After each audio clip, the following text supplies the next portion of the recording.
शायद तारीख में भी आपने कभी पढ़ा होगा कि the lost city of gold, L Dorado, अगर कभी नहीं है तो मैंने उस पर एक दो आर्टिकल्स भी लिखे हैं, उस पर काफ़ी फिल्में भी बनी हैं, नावल भी बनी हैं। The lost city of gold यानी सोने का गुमगुश्ता शहर 16वीं 14वीं और 15वीं सदी में जो स्पेनिश फातहीन थे या बाकी उस वक्त के इस्तेसाली तबकात थे, उन सबको किसी ने कहा कि जी अमेरिकाज़ में या लातिन अमेरिका में एक जगह है वहाँ पर सिर्फ़ और सिर्फ सोना है, वहाँ के लोग इबादत सोने के बर्तनों में करते हैं, खाना सोने के बर्तनों में खाते हैं, और अपनी इबादत गांव में उनके मंदिर और मूर्तियाँ सारी जो हैं वो सोने में हैं। वो अपने बादशाहों को, अमीरों को, मोतबरों को, मलिकों को, टकरियों को वो सोने पहनाते हैं। तो वो शहर ही सोना है, लिहाजा किसी न किसी तरीके से सोने के उस शहर को जाके दरियाफ्त किया जाए और उसको कब्ज़ा किया जाए। तो जनाब वाला कश्तियों की कश्तियाँ स्पेनिश चोर, डाकू और फातहीन से भर के जो हैं अमेरिकाज़ की तरफ चले गए। उस वक्त अमेज़न के जंगलों में ना तो मलेरिया था, ना खसरा था, ना तपदिक था, ना किसी और तरह की बीमारियां थी। वो बड़े अपनी दुनिया में गुमसुम थे, रह रहे थे। लेकिन यहाँ पे टेक्नोलॉजी आ गई थी, लोगों ने कश्ती ईजाद कर लिया था, लोगों ने छोटे मोटे जो हैं वो और जो हैं आलात ईजाद कर लिए थे। जब ये वहाँ पर पहुँचे तो इनके जो टेक्नोलॉजिकल एडवांसमेंट की वजह से, जनाब वाला इधर कोई लगता है कोई, मैं ऑर्डर इन द हाउस। तो जनाब वाला ये जब फातहीन वहाँ पे चोर इस्तेसाली वहाँ पे जब अमेज़न के जंगलों के पास पहुँचे तो फिर वो अपने साथ की सारी बीमारियाँ ले गए। और तकरीबन अमेरिकन रिसर्चर्स, राइटर्स, स्कॉलर्स लिखते हैं कि वहाँ की जो 100% आबादी में से 90% आबादी 80 साल के दौरान में सिर्फ इन बीमारियों की वजह से अमवात का शिकार हुआ। ये फातहीन घर घर, गली गली, जंगल, मैदान ढूंढते रहे, लेकिन उनको सोने का वो शहर नहीं मिला। और ये सोने का शहर आज तक किसी को भी नहीं मिला। ये सोने का शहर असल में यहाँ है, चागी में, रेकोदिक में। उस वक्त फातहीन गलत तरफ से निकल गए थे। लेकिन आज 400 साल गुजरने के बाद उन कौमों ने, उन फातहीन की जंगी जनून, कब्जागिरी, सोने के लालच, दौलत के लालच की वजह से वो तबाही और बर्बादी हुई। अंका उस वक्त जो बहुत बड़ा एक एम्पायर था वो सारा ख़त्म हो गया। आज पूरी दुनिया की नज़रें बलोचिस्तान के सोने, चांदी, तेल और गैस पे लगी हुई हैं। 70 साल गुजर गए, तमाम मादनी वसाइल के बावजूद पानी के पीने के, साफ पीने के पानी को तरसते हैं। गांव और देहातों में रहने वाले लोग अपनी जगह, शहर में, क्वेटा शहर की 80% आबादी पानी खरीद के पीती है, खरीद के पीते हैं।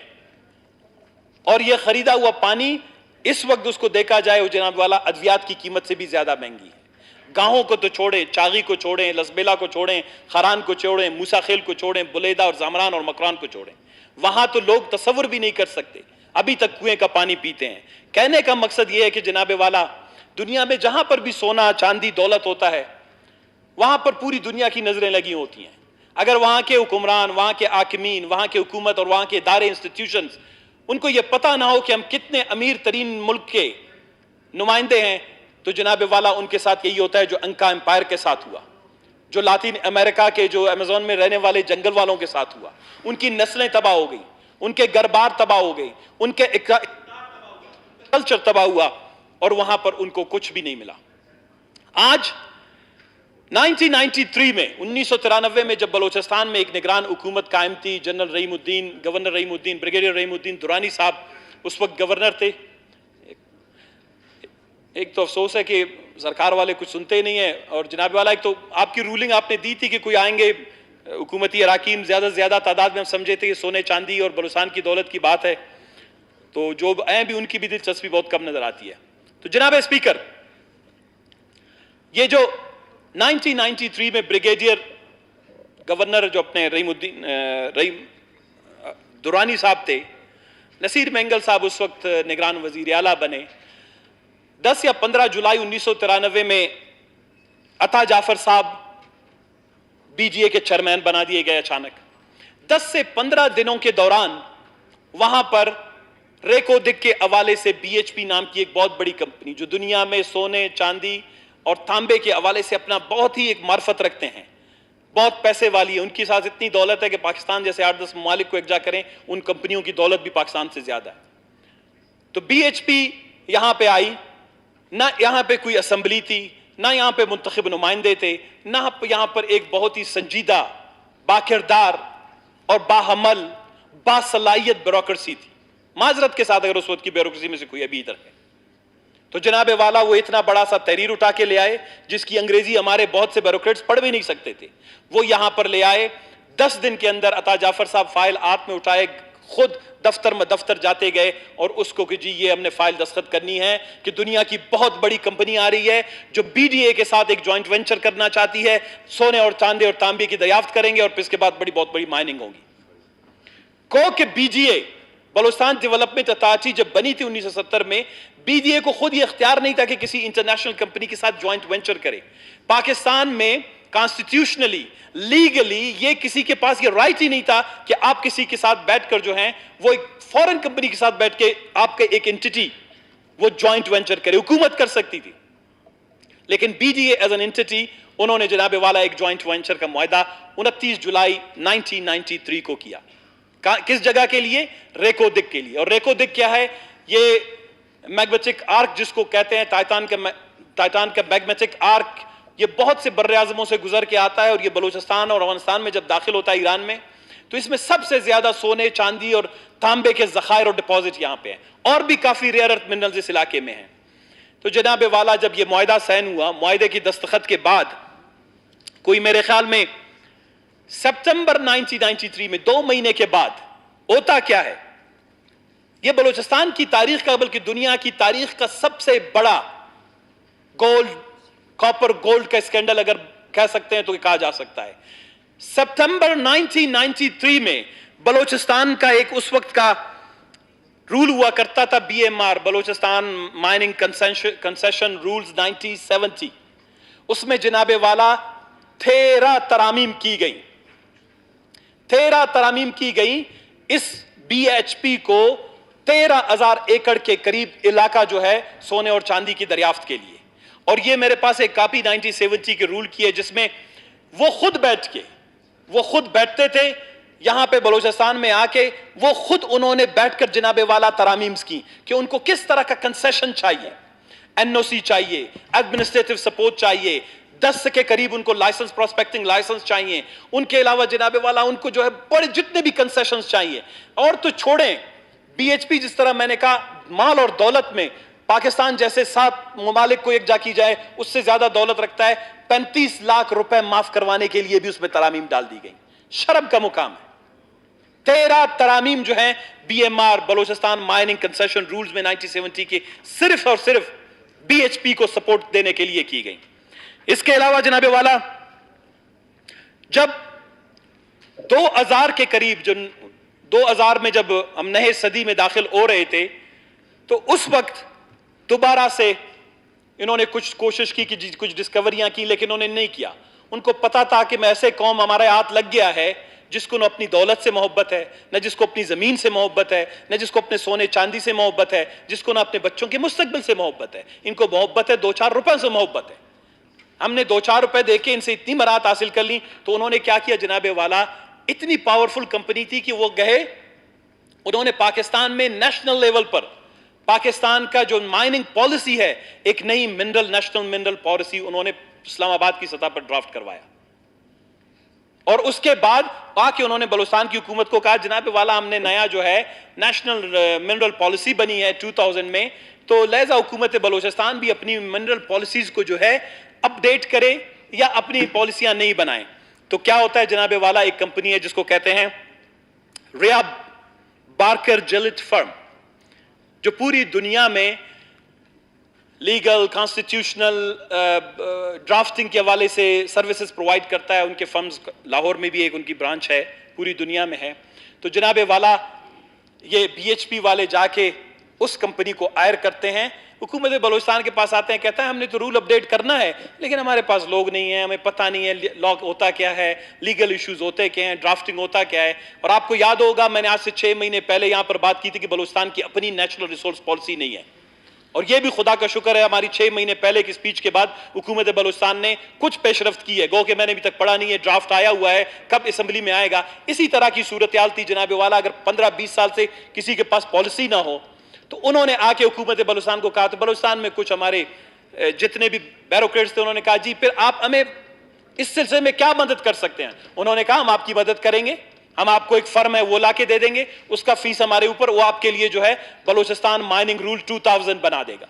जो जाके 2002 में बलूचिस्तान माइनिंग रूल बना, रिया बार्कर जलिज फर्म या रिया लॉ फर्म के नाम से उन्होंने किए सपोर्ट। आज भी जाएं लॉ डिपार्टमेंट में या माइंस डिपार्टमेंट में, जो BMR बनी है जाम साहब, बलूचिस्तान माइनिंग रूल 2002 ये उन्होंने बनाया। इनको स्पेशली बैरिक्स वाले, BHP वाले, बाद में जो TCC बनी, ये उठा के ले आए थे और इसका जिक्र इवन इंटरनेशनल जो ट्रिब्यूनल आर्बिट्रेरी केसेस में था उसमें भी इसका जिक्र आया है। और फिर क्या होता है, जब ये सारी चीजें हो रही तो बलूचिस्तान में कुछ संजीदा लोग हैं, मौलाना अब्दुल हक साहब, खुदा उनको जन्नत नसीब करे। बलूचिस्तान में और भी बहुत से वतन दोस्त, बलूचिस्तान की मोहब्बत, जमीन और मिट्टी से दोस्ती रखने वाले लोग थे। वो 2006 में बलूचिस्तान हाई कोर्ट में गए। वो बलूचिस्तान हाई कोर्ट में गए कि जनाब वाला ये जो सारा ड्रामा हो रहा है गुज़िश्ता 6-7 सालों से, 8 सालों से, ये बड़ा फिशी है, बड़ा जो है वो क्या कहते हैं कि मशकूक अंदाज की जो है यहाँ पे डेवलपमेंट्स हो रही हैं। ये बलूचिस्तान के सोना, तांबे और चांदी के बड़े ज़खायर इनको दे दिए गए हैं। ये जॉइंट वेंचर किसी को दिखाया नहीं गया। और मैं आज इस फोरम पे भी कहना चाहता हूं कि ट्रांसपेरेंसी का ये आलम है कि ये हमारी पीछे लाइब्रेरी है, वहां पर भी अभी तक इस जॉइंट वेंचर की, जिसको CHEJVA चवाजा चागी इल एक्सप्लोरेशन जॉइंट वेंचर एग्रीमेंट कहा जाता है, 1993 में साइन हुआ है जुलाई में, उसकी कॉपी मैंने आज तक नहीं देखी। बलूचिस्तान का कोई कागज मेरी आंखों से ओझल नहीं रहता, लेकिन मैंने कितनी कोशिशें की हैं, आज तक जो ओरिजिनल एग्रीमेंट है, जो ड्राफ्ट है, जो एग्रीमेंट बाद में ड्राफ्ट एग्रीमेंट बना था, उसकी कॉपी आज तक हमें भी नजर नहीं आई कि उसमें है क्या। फिर जब 2006 में हाई कोर्ट ने जो है इस केस को, बलूचिस्तान के केस को जो है अपना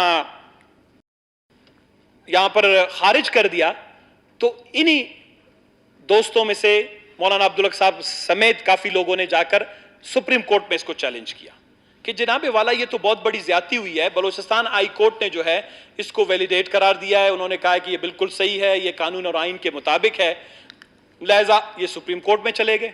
जब सुप्रीम कोर्ट में गए तो ये 2009-10 के बाद शुरू में तो ये सुप्रीम कोर्ट ने एक स्टे ऑर्डर दिया कि बैरक गोल्ड जो है वो इस बाद में जब 2002 में आया, पर्टिकुलरली इस चवाजा जिसको कहते हैं चागी इल एक्सप्लोरेशन जॉइंट वेंचर एग्रीमेंट, इसमें काफी जो तरामीम की गई, एडेंडम्स बनाए गए, 2-3 मजीद एडेंडम्स मीन तरामीम, और वो क्या कहते हैं उसको, इजाफी जो है, एडिशनल जो है इजाफी जो वो लगा दिए गए, इसमें कवानीन लगा दिए गए। और उन एडेंडम्स के तहत उन्होंने क्या किया, नोवेशन, एक मतलब पूरे एग्रीमेंट को चेंज कर दिया। PHP से ये सारी चीजें इन्होंने मिंकोर कोई कंपनी बना ली, फिर उसके बाद एक और कंपनी लाई, 3-4 कंपनियों के बाद बिलाखिर जो अंताफगोस्ता है, बैरक गोल्ड्स है, इन्होंने मिलकर जो है TCS बनाई पाकिस्तान में। वो इसलिए बनाई कि उनको पता था कि जो चागी इल एक्सप्लोरेशन जॉइंट वेंचर एग्रीमेंट में सबसे बड़ा फ्लॉ ये था कि हुकूमत बलूचिस्तान 1993 में किसी फॉरेन कंपनी के साथ मुआहिदा नहीं कर सकती थी। तो उन्होंने क्या किया, उन सारी चीजों के एडेंडम बना दिए, 2, 3, 4, 5 सारी तफसीलात मेरे पास हैं, वक्त की कमी है। वो एडेंडम्स के जरिए से उन्होंने ये सारा रास्ता हमवार किया और पाकिस्तान में TCC पाकिस्तान, TCCP, पहले TCC ऑस्ट्रेलिया बनाया, वो जब देखा उन्होंने काम नहीं आ रहा तो TCCP बना के पाकिस्तान में उसको रजिस्ट्रेशन करवाई। और TCCP को जो है ये सारे जो हैं ये जो पूरा मुआहिदा है, यानी आप अंदाजा करें कि इस मुआहिदे को पूरा BHP से लेकर दोबारा मोड़ दिया गया TCC की तरफ कि जी ये मुआहिदा अब TCC की तरफ से। और ये वही वक्त है, अब मुझे पता नहीं इसमें क्या इसके इम्प्लीकेशंस हुए या नहीं हुए, हम हुकूमत तक हमारी रसाई नहीं है। ज़हूर साहब अभी गए थे इस्लामाबाद में, उन्होंने कोई मीटिंग की है लॉ एक्सपर्ट्स के साथ। जब ये सारा मामला 2009 तक BGA के पास था, 2009 के बाद एक छोटे से लेटर के जरिए से कैबिनेट का एक फैसला हुआ है, ये तमाम मामला BDA से लेकर माइंस और मिनरल डिपार्टमेंट्स को दे दिए गए। अब ये क्यों हुए, आया वो रिकॉर्ड कहां पे है? वो सारे मिनट्स कहां पे हैं, वो सारे दस्तावेजात कहां पे हैं जो बीजीए ने 1993 से प्रोसेस किया 2009 तक, और अगर 2009 के बाद ये ट्रांजिशन हुई है, आपने बीजीए से ये सारे इख्तियारात मिनरल्स एंड माइंस डिपार्टमेंट को दिए, ये कहां गए? क्योंकि वो तारीख के सबसे अहम दस्तावेज हैं जो अगर आपने मुस्तकबिल में पाकिस्तानी अदालत में लड़नी है केस, बैरूनी दुनिया में अगर आपने अपना केस लड़ना है, इवन अगर बलोचिस्तान के लोगों को आपने मुतमईन करवाना है, बलोचिस्तान के जितने कल्प्रिट्स हैं, मुजरिम हैं, इस केस में शामिल हैं, उन सब की तो दस्तावेजा और दस्तखत उसमें है। वो हमें नहीं मिल रहे, वो पता नहीं माइंस एंड मिनरल डिपार्टमेंट वालों के पास नहीं है, बीजीए वालों के पास नहीं है, तो आप कैसे साबित कर सकते हैं कि ये सारा एग्रीमेंट और ये सारा प्रोसेस फ्लॉ है? तो मेरे ख्याल में इस ऐवान में जाम साहब बैठे हुए हैं कि आप कम से कम ये इंश्योर करें कि हम तमाम मेंबरान को, जो बलोचिस्तान के मुस्तकबिल के हवाले से हम यहां पे बहस कर रहे हैं, हमें उन तमाम दस्तावेजात पर जो है दस्तरस हासिल होनी चाहिए और उनकी कॉपियां जो है इस असेंबली में, इस लाइब्रेरी में उनका सेट आना चाहिए। ये दुनिया के अंदर है transparency, extractive industries transparency international जो 2016 में बनी है, पूरी दुनिया के दस्तावेज, आप मुझे जो गरीब से गरीब तर मुल्क है उसमें अगर कोई मुआहदा हुआ है $1 लाख तक का, वो भी मैं आपको उसके तमाम तस्वीरात आज 2 घंटे में निकाल के दे सकता हूं। लेकिन बलोचिस्तान में $207 बिलियन के मुआहदा हुआ है, उसकी तफसीलात इस असेंबली के किसी ऐवान के मेंबर के पास भी नहीं है। यह ट्रांसपेरेंसी का आलम है, यह शफाफियत का आलम है। तो जनाबे वाला, इसके बाद क्या होता है कि जब कोर्ट में केस चला जाता है तो टीसीसी ये कहती है कि जी मैंने कुछ दरियाफ्त कर लिया है। वो इस डर से कि कहीं मुझसे इलाका ना छीना जाए, वो कहते हैं कि जनाबे वाला हम 10 लाइसेंसों में से 8 लाइसेंस वापस करते हैं, हमें 2 लाइसेंस दे, EL5 एक्सप्लोरिंग लाइसेंस 5 हमारे पास रख लें, जो बाकी प्रोस्पेक्टिंग लाइसेंस थे 10 के करीब वो उन्होंने वापस कर दिए, और उनके मुताबिक कि जनाबे वाला तकरीबन उस वक्त 2,10,000 टन ऑफ प्योर कॉपर और 8,000 किलोग्राम सोना जो है वो निकल सकता है। उनके जो 2 लाइसेंस थे उनके इलाके में से उन्होंने कहा है कि ये हमने दरियाफ्त किया है, इसमें इतना पोटेंशियल है। लेकिन उसके साथ वो क्या कहते हैं, जो जितनी स्टडीज हुई हैं, क्योंकि ये सिर्फ बीएचपी ने नहीं किया, दीज आर नोन रिसोर्सेज, आजकल दुनिया टेक्नोलॉजिकली बहुत एडवांस है। सोसाइटी ऑफ जियोलॉजिस्ट ने 2008 में अपनी एक रिपोर्ट में कहा है कि जो टीसीसी ने रिपोर्ट फिजिबिलिटी जमा की है उसने उन्होंने अंडर एस्टिमेट किया है। जो रिसोर्सेज हैं बलोचिस्तान के वो उन्होंने अंडर एस्टिमेट किए हैं, 35% कॉपर में और 25% गोल्ड में। यानी अगर वो सही तरीके से डालते तो और भी इम्कान था कि इसके रिसोर्सेज ज्यादा होते। अब जनाबे वाला क्या होता है कि जब सुप्रीम कोर्ट में केस चल रहा है, टीसीसी भी पहुंच जाती है, टीसीसी सुप्रीम कोर्ट से इस्तिदा करती है कि जी आप ऐसा करें कि आप हमें बलूचिस्तान हुकूमत को कहें कि हमने माइनिंग के लिए लाइसेंस के लिए दरख्वास्तें दी, हमारी दरख्वास्तें सुन लें। सुप्रीम कोर्ट ने उनको स्टे ऑर्डर दिया, गो कि यह गलत था। जो लाइसेंस उनको 2003 में दिया गया था 2004 में, वो 2011 में मनसूख खत्म हो गया था। उसको 2 दफा उसकी वैलिडेशन हो सकती थी 5-5 साल की। बिलखुसूस जाम साहब आपकी नोटिस के लिए, वो दोनों लाइसेंसों का म्याद 2010 और 11 में खत्म हो चुका था। लेकिन इसके बावजूद सुप्रीम कोर्ट ने स्टे ऑर्डर दिया।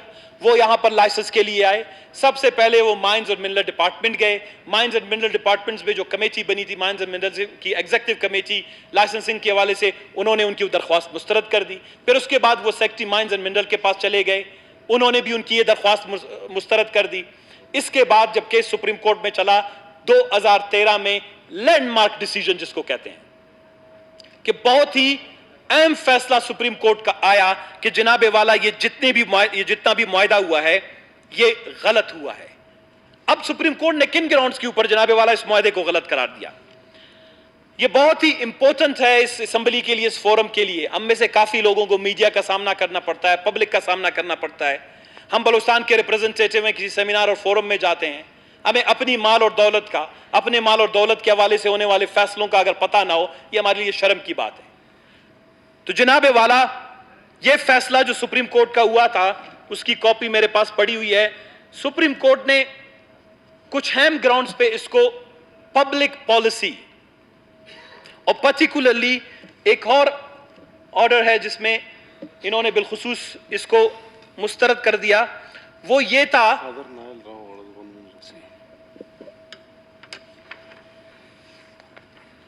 ये सुप्रीम कोर्ट का जो फैसला है, मैं आपको सिर्फ सुन के पढ़ता हूं, आखिरी इसका, ये बहुत इंपॉर्टेंट है। चागी के पहाड़ों पर तहकीक के लिए किया जाने वाला मुश्तरका इत्तेफाकी मुआहिदा, जो मैं कह रहा था, चागी हिल एक्सप्लोरेशन जॉइंट वेंचर एग्रीमेंट मुआहिदा मोरखा 23/7/1993 को मादनी तरक्याती कानून मजरिया 1948, कवायद रियात कानूनी मजरिया 1970, कानून मुआहिदा जात मजरिया 1872, कानून इंतकाल जायदाद 1882 वगैरह की शिकात के बरखिलाफ तहरीर करदा करार दिया जाता है और इसके अलावा भी बातिल करार दिया जाता है। लिहाजा इसको गैर कानूनी, बातिल और गैर साबित शुदा करार दिया जाता है।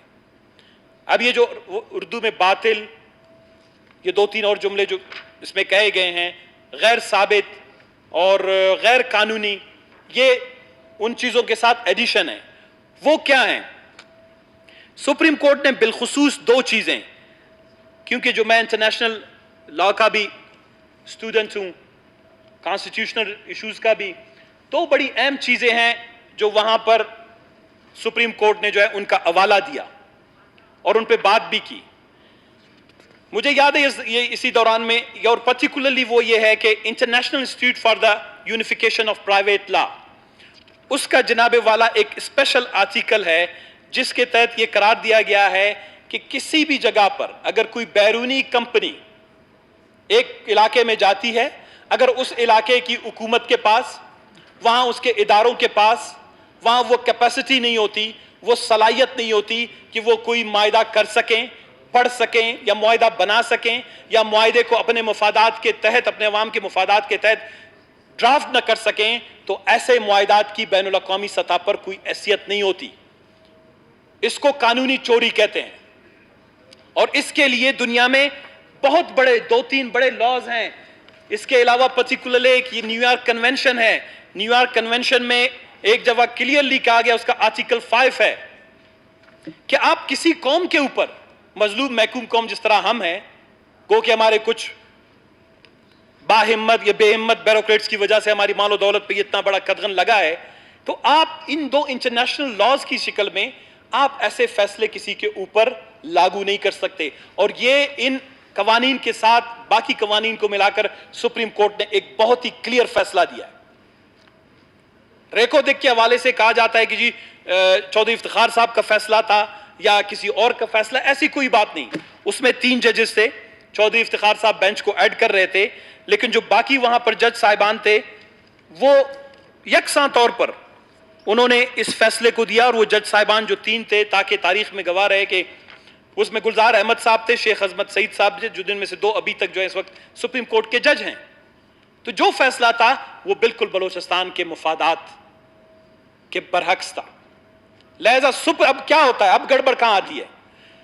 सुप्रीम कोर्ट के बाद जब इस केस को पैरेलल चल रहा था, 2 जो एप्लीकेशन टीसीसी के यहां से रिजेक्ट हुए बलोचिस्तान से, वैसे तो चाहिए ए था कि कॉन्स्टिट्यूशन के आर्टिकल 199 के तहत टीसीसी को जो है पाकिस्तान की अदालतों में जाना चाहिए था, हाई कोर्ट, सुप्रीम कोर्ट जाना चाहिए था, माइंस और मिनरल डिपार्टमेंट और सेक्रेटरी के फैसले के खिलाफ।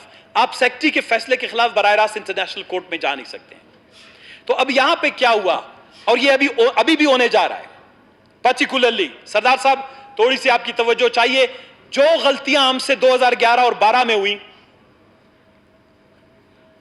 वो ये हुआ जनाबे वाला, सोना चांदी बलोचिस्तान का 2008 के बाद, 10 के बाद, 18 अमेंडमेंट के बाद सोना चांदी तांबा ये सारे रिसोर्सेज बलोचिस्तान के अंडर आते हैं आफ्टर 18th अमेंडमेंट। लेकिन हुआ क्या कि जनाबे वाला, जब रेको दिक के हवाले से फैसला होते हैं, एक स्टीयरिंग कमेटी बनी इस्लामाबाद में। सुप्रीम कोर्ट के फैसले के बाद हमारे वुज़राए आला को या हमारे महकमों के सरबराहान को मजबूर किया गया कि इस पूरे फैसले को इस्लामाबाद जो है अपने तरीके से हैंडल करना उन्होंने शुरू कर दिया। और बिलखुसूस जब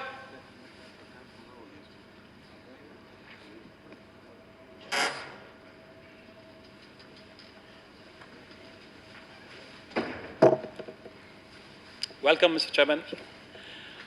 मिस्टर चेयरमैन, जब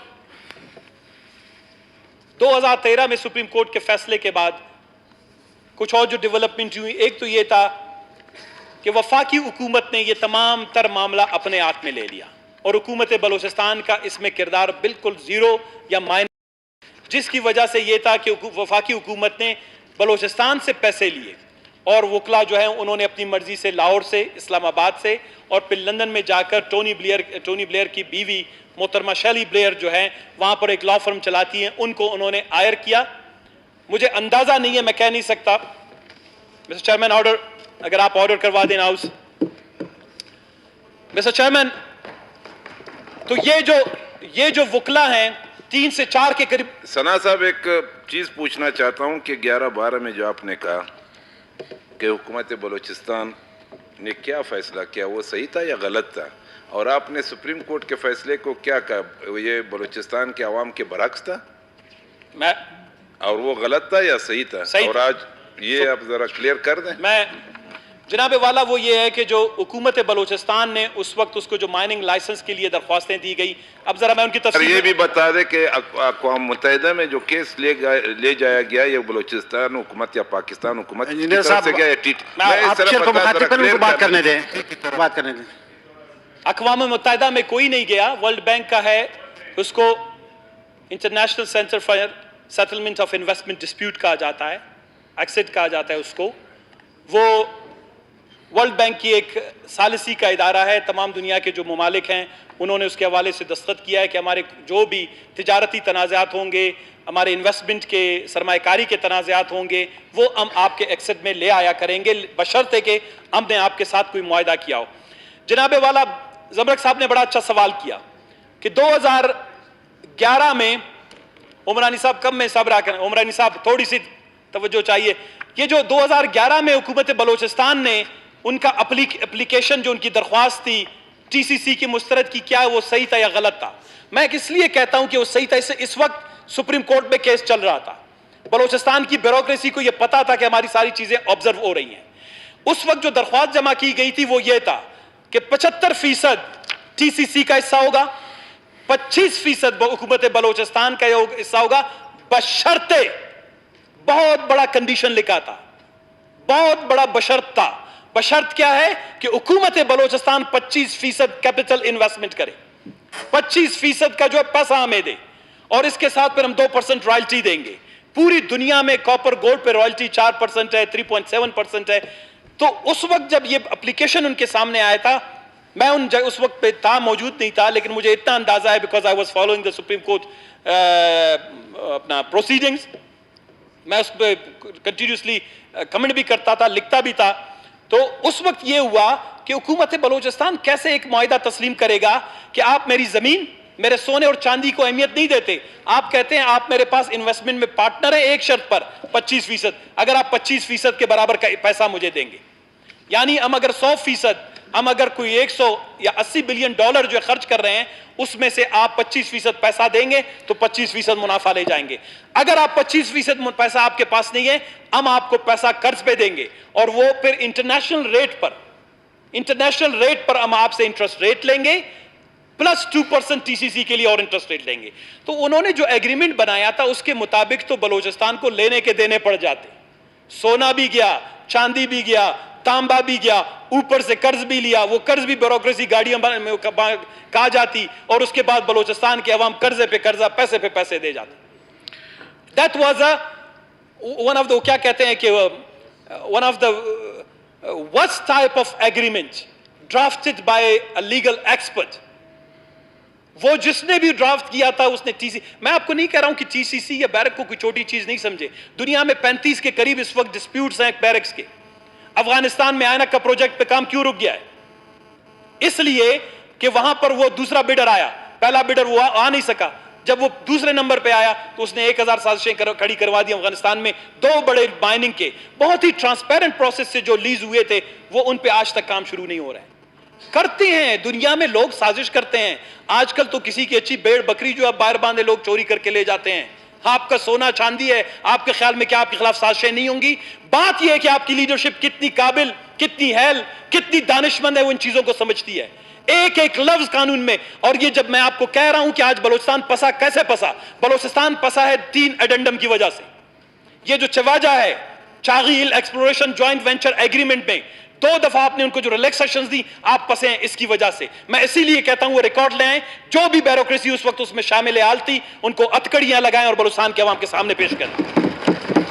आपको सुप्रीम कोर्ट ने नहीं फंसाया, आपको कोई बाहर का वकील भी नहीं फंसा सकता है। आपका केस तो 100 रुपए पे मैं लड़के वापस आ जाता। आपने अपने आप खुद फंसाए हैं। यहां पर पॉलिटिशियंस पे बात आती है, यहां पे बलूचिस्तान के पॉलिटिकल रिप्रेजेंटेटिव्स पे बात आती है। यहां पर जिन लोगों ने रात के अंधेरे में या दिन की रोशनी में सेक्रेटेरिएट के सर्द कमरों में ये बैठ के जो पॉलिसियां बनाई, आपके $260 बिलियन का सोना चांदी उन गलत फैसलों की वजह से आज आप उसमें फंसे हुए हैं। लेकिन अगर आप आज भी अगर आप मामलात को समझ सकें, आप लॉ को समझें, आप अपने हकूक को समझें, आप दुनिया के अंदर अपनी पोजीशन को समझें, जिस तरह मैंने कहा कि हर जगह आपके लिए गुंजाइश है, उसी जो लॉज हैं उन्हीं लॉज में आपके लिए गुंजाइश है, आप बलूचिस्तान को इस दलदल से निकाल सकते हैं। लेकिन अगर आप जाएंगे इस्लामाबाद में वकला को बुलाएंगे, जिस तरह जहूर साहब ने 2 हफ्ते पहले किया है, और बलूचिस्तान का एक नुमाइंदा भी बैठा ना हो, वो अपनी मर्जी से बात करेंगे। वो आपको कहेंगे हमें और 2 अरब रुपए दे दो, हमें 6 अरब रुपए दे दो, हम जब आपके केस लड़के आएंगे, हमें 8 अरब और रुपए दे दो। हम बलूचिस्तान के गरीब लोग वास्किट पहने हुए वो समझते हैं सोने चांदी वाले हैं। अच्छा एक और सनावल साहब मुख्तसर कर लिए, आप कंक्लूड कर लिए, बल्कि आपका खुदा को मानो यार। नहीं, जो मुतय्यन वक्त है वो खत्म हो गया। 15 मिनट के अभी मैं आपके रूल्स में 15 मिनट है सना भाई, आप खुद जानते हैं। चेयरमैन साहब, अच्छा 15 मिनट आपने बात करनी है, 15 मिनट आपके रूल में लिखा हुआ है, आप तजावुज कर गए उससे। ठीक है जनाब चेयरमैन, जनाब चेयरमैन क्या होता है 2000 अच्छा फिर जब हमारा केस एक्सेट में जाता है, international centre for settlement of investment dispute में जाता है, तो डॉक्टर समर मुबारक बंद साहब को भी यहां से ले जाया जाता है। और हुकूमत बलूचिस्तान, वो एक अच्छा अटेम्प्ट था लेकिन एक स्ट्रेटेजिक अटेम्प्ट नहीं था।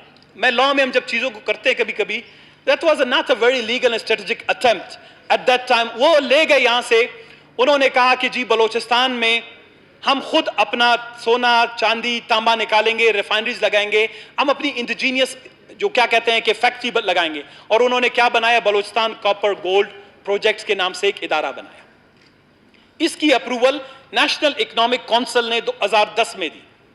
इसके लिए फैसला तय हुआ कि 8.8 बिलियन यानी 9 अरब रुपए के करीब पैसा जो है वो वफाकी हुकूमत देगा, और फिर हर साल 4.4 अरब 4.4 बिलियन जो है वो प्रोविंशियल गवर्नमेंट हर साल देगी, ताकि ये जो बलूचिस्तान कॉपर गोल्ड प्रोजेक्ट हम बना रहे हैं इंडिजीनियस, ये हम अपनी रिफाइनरी लगाएंगे, हम अपने सामान ले आएंगे, हम बलूचिस्तान के अंदर। ये this was a good attempt.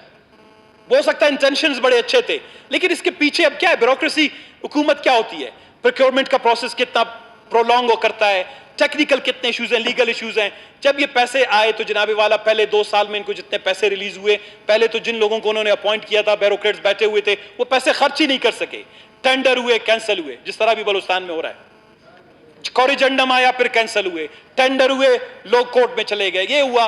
तो जनाबे वाला 1 अरब 60 करोड़ रुपए बलूचिस्तान कॉपर गोल्ड प्रोजेक्ट पे लगाए गए।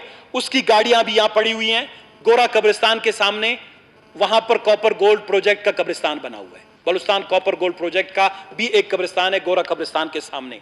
वहां पर मुर्दा गाड़ियां खड़ी हुई हैं, मुर्दा बिल्डोजर खड़े हुए हैं, मुर्दा ट्रैक्टर खड़े हुए हैं, मुर्दा एक्सकेवेटर खड़े हुए हैं, मुर्दा खाने टाइप की चीजें बनी हुई हैं। वहां पर जो लेबोरेटरी के लिए 10, 15, 20 करोड़ रुपए में सामान लाया गया था, वो सारा पड़ा हुआ है। आपको एक बलूचिस्तान कॉपर गोल्ड प्रोजेक्ट का मुर्दा खाना म्यूजियम भी वहां नजर आएगा। ये बलूचिस्तान में होता रहता है, बलूचिस्तान के साथ ये ज्यादती कोई नहीं। अब हुआ क्या, या तो ये है कि बलूचिस्तान कॉपर गोल्ड प्रोजेक्ट को बंद करना नहीं चाहिए था। बलूचिस्तान कॉपर गोल्ड प्रोजेक्ट को ambitious, energetic, visionary, mines and minerals से रिलेटेड एक ऐसे शख्स को दिया जाता जो वाकई इसको सक्सेसफुल बनाता। अगर आज आप उसको सक्सेसफुल बना नहीं सकते हैं, लोकल गवर्नमेंट को जी उसके दिए जा रहे हैं एक्सकेवेटर, वो बाबा वो माइनिंग के लिए हैं, वो कोई दीवार गिराने के लिए नहीं है, वो कोई नाली खोदने वाले जो है एक्सकेवेटर्स, डंपर्स, लोडर्स या नहीं है। तो जनाबे वाला मैं वो एक अलग टॉपिक है, किसी दिन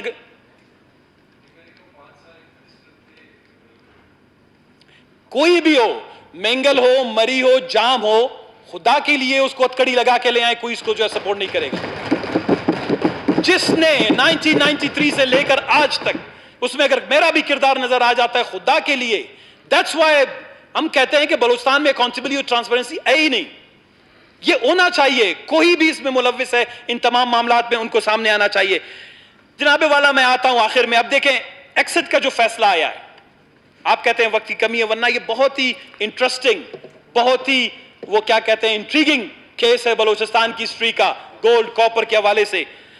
अब मैं आता हूं जनाबे वाला, फिर क्या हुआ, पाकिस्तान ऑस्ट्रेलिया बायलैटरल एग्रीमेंट हुआ। ये भी टीसीसी की अपनी ख्वाहिश और कोशिश थी कि हमारी इतनी बड़ी इन्वेस्टमेंट है हम उसको महफूज कर सकें। अभी इस फैसले के बाद हम क्या कर सकते हैं, आता हूं मैं वे फॉरवर्ड पर। बलूचिस्तान के पास रास्ते क्या हैं? बलूचिस्तान का सबसे मोहतरम इदारा यह, अगर कोई मानता है या नहीं मानता, इसमें अहल जितने हम लोग बैठे हुए हैं अपने अपनी इल्म दानिश के हवाले से अहल लोग हैं, हम सब की इज्जत करते हैं, चाहे अपोजिशन में बैठे हैं हुकूमत में बैठे हैं।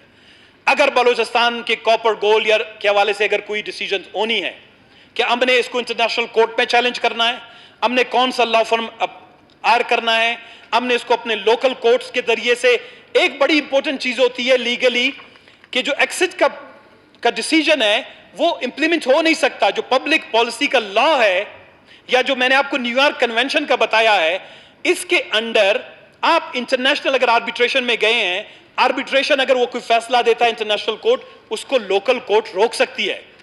इंप्लीमेंटेशन यहां पर होना है उसने, जब इंप्लीमेंटेशन नहीं होगी वो फैसला उधर ही महदूद रहेगा। और मेरे ख्याल में दो रस्ते हैं आपके पास।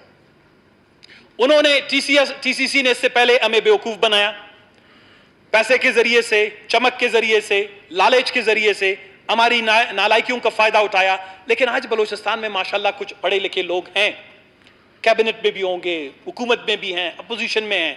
अगर टीसीसी बात करना चाहता है तो जिस तरह मैंने पहले कहा, उन्होंने 25% का ऑप्शन दिया था, 75% का ऑप्शन है, उसमें कुछ कंडीशंस लगाई थी। अगर वो बैठते हैं बलूचिस्तान का शेयर 30 से 35% ले जाएं विदाउट कैपिटल इन्वेस्टमेंट, बलूचिस्तान 1 रुपया पैसा नहीं देगा। जब वो अपना सोना चांदी और जमीन आपको दे रहा है, उसके अलावा क्या इन्वेस्टमेंट होती है? आपका जो वो क्या कहते हैं कि जो अपना शेयरिंग, जो अपना मैचिंग ग्रांट है हमारा, वो हमारी जमीन है, हमारा सोना है, हमारी चांदी है, हमारा तांबा है। हम आपको सिक्योरिटी देंगे, हम आपको एक्सेस देंगे, हम आपको और सारी चीजें यहां पर फराम कर रहे हैं, हम अपनी इन्वायरमेंट को तबाह कर रहे हैं। ये सारा कॉस्ट है, हम ये कैपिटल कॉस्ट आपको देंगे, हम रुपया पैसा नहीं देंगे। 30 से 35% हमारे साथ बैठेंगे, ये हमारे साथ तय करें। हिंदुस्तान में 3.9% पे कॉपर की रॉयल्टी है। इंडोनेशिया में दुनिया का दूसरा बड़ा, सबसे बड़ा कॉपर गोल्ड का जखीरा है, वहां पर 4% पे जो है रॉयल्टी ली जा रही है। Why not in Balochistan? हम कोई यतीम है कि हमारा फैसला इस्लामाबाद वाले करें? कभी आप 2% रॉयल्टी पे हमें देते हैं, कभी 1% रॉयल्टी देते हैं। हमारी रॉयल्टी को इंश्योर किया जाए इंटरनेशनल स्टैंडर्ड्स के मुताबिक। तीसरी बात यह है कि अगर बलूचिस्तान कोई इसको लीगली कंटेस्ट करना चाहता है, बलूचिस्तान अगर उसको लीगली कंटेस्ट करना चाहता है तो वो कमेटी बलूचिस्तान असेंबली में फॉर्म होके जाए और उसके क्लियर रूल्स हो, क्लियर टर्म्स ऑफ रेफरेंस हो कि हमने किन बुनियादों पर बलूचिस्तान के सोने, तांबे और चांदी के केस का दिफा करना है, हमने किन बुनियाद पर इस केस को लड़ना है, कौन से दुनिया के बेहतरीन वकला हम उनको हायर कर सकते हैं। क्योंकि हमारे साथ यही होगा। इस्लामाबाद में बहुत से लोग अभी भी बैठे हैं, टीसीसी ऊपर से उनको इन्फ्लुएंस कर सकता है, पैसे दे सकता है कि आप जी फलाने को वकील करने के बजाय फलाने को वकील बनाए अपना, जिस तरह इन्होंने रिया लॉ फर्म के तहत किया था। हमारी सारी कानून उन्होंने बनाए। तो आपके ख्याल में आपको इस छोटे से मरहले में आपको धोखा कोई नहीं दे सकता है? इसमें आपकी बड़ी तेजी, बड़ी चालाकी, बड़ी होशियारी की जरूरत है। और ये टर्म्स ऑफ रेफरेंस ये असेंबली में तय करेगा। अगर कैबिनेट ने तय किया, हम खुदा की कसम हम सड़कों पे निकल आएंगे। अगर रेको दिक का फैसला कैबिनेट में हुआ या किसी कमेटी में हुआ या इस्लामाबाद में फिर खामोशी से हुआ, हम बलूचिस्तान के अवाम और बलूचिस्तान की अपोजिशन जो है किसी को भी आराम और सुकून से बैठने नहीं देंगे। यह फैसला बलूचिस्तान की ऑल कमेटी बनाए, बलूचिस्तान की एक यहां पे पार्लियामेंट की एक मुश्तरका स्ट्रॉन्ग कमेटी बनाए। इसके फाइनेंशियल इंप्लीकेशन, इसके टेक्निकल इंप्लीकेशन, इसके हमारे नेचुरल रिसोर्स के हवाले से इन्वेस्टमेंट पे इंप्लीकेशंस, इसके हमारे आने वाले फ्यूचर जनरेशन पे इंप्लीकेशंस, इन सब को तफसील के साथ यहां डिस्कस होना चाहिए और उसके बाद हम जाके अपना केस का दिफा करें। मैं आपको यकीन से कह सकता हूं, हम बलूचिस्तान का केस आप अरबों रुपए देने की बजाय हम सिर्फ वो लाखों डॉलर में जो हमारा किराया बनता है वहां तक जाएं, बलूचिस्तान का केस जीत सकते हैं। दुनिया में बड़े अच्छे आर्बिट्रेटर्स बैठे हुए हैं, इवन एक्सद में बड़े अच्छे आर्बिट्रेटर्स बैठे हैं जो बलूचिस्तान के इस क्रिटिकल सिचुएशन को, इन डायनामिक्स को, बलूचिस्तान के अंदर नेचुरल रिसोर्स कॉन्फ्लिक्ट को जानते हैं। और फिर मेरी एक गुजारिश है जाम साहब, हमारे पास खुदावंद तबारक ताला ने नेचुरल रिसोर्सेज दिए हैं, ये हमारे लिए अजाब हो गए हैं, साबित हो गए हैं। इसकी वजह ट्रांसपेरेंसी का ना होना है। रेको दिक को साथ रखते हुए आप हुकूमत बलूचिस्तान की तरफ से EITI का जो आगे स्टैंडर्ड्स हैं उनका जाके मुआहदा साइन करें। अगर हुकूमत पाकिस्तान नहीं करता है, ना करे। हुकूमत बलूचिस्तान उसको कहते हैं एक्सट्रैक्टिव इंडस्ट्रीज ट्रांसपेरेंसी इंटरनेशनल का जो इदारा है 2016 से बना है। दुनिया के तमाम ममालिक ने जो है उसके स्टैंडर्ड्स जो है जाके फॉलो कर रहे हैं, उन्होंने साइन किया हुआ है। वो आपको सपोर्ट देंगे, वो आपको टेंडर्स के डॉक्यूमेंट बनाने में सपोर्ट करेंगे, ट्रांसपेरेंसी और शफाफियत के हवाले से सपोर्ट करेंगे। वो आपको मुफ्त मशवरा ना वो क्या कहते हैं राय और मशवरे फराम करेंगे। दुनिया में बड़े बड़े अच्छे इदारे बड़े हुए हैं, लेकिन यह है कि जनाब जाम साहब आपकी और आपकी हुकूमत खुदा के लिए ये बंद कमरों से फैसले निकालें।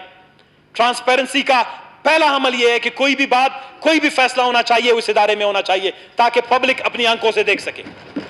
रेकोदिक, सैंडक, PPL, हमारा आने वाला मुआहदा, मेरी अपनी करारदाद पड़ी हुई है, तहरीक इल्तिवा PPL के हवाले से पड़ी हुई है। जाम साहब उस मुआहदे में खुद शामिल थे। PPL ने हमें दिन दहाड़े बेवकूफ बनाया और हमें पता नहीं हमारे ऑयल एंड गैस, रोजाना हर साल मैं एनर्जी बुक उठाता हूं, कहते हैं बलूचिस्तान की गैस कम होती जा रही है। मैं अपनी एक छोटी सी वो क्या कहते हैं रिसर्च के तहत ये साबित कर सकता हूं कि बलूचिस्तान के गैस की प्रोडक्शन वो बढ़ी है, वो कम नहीं हुई है। लेकिन क्यों? जब ये लिखते हैं एनर्जी बुक में बलूचिस्तान की गैस की प्रोडक्शन कम हुई है, NFC अवार्ड में सालाना बलूचिस्तान के 20 से 25 अरब रुपए जो है हमारी चोरी हुए जाते हैं।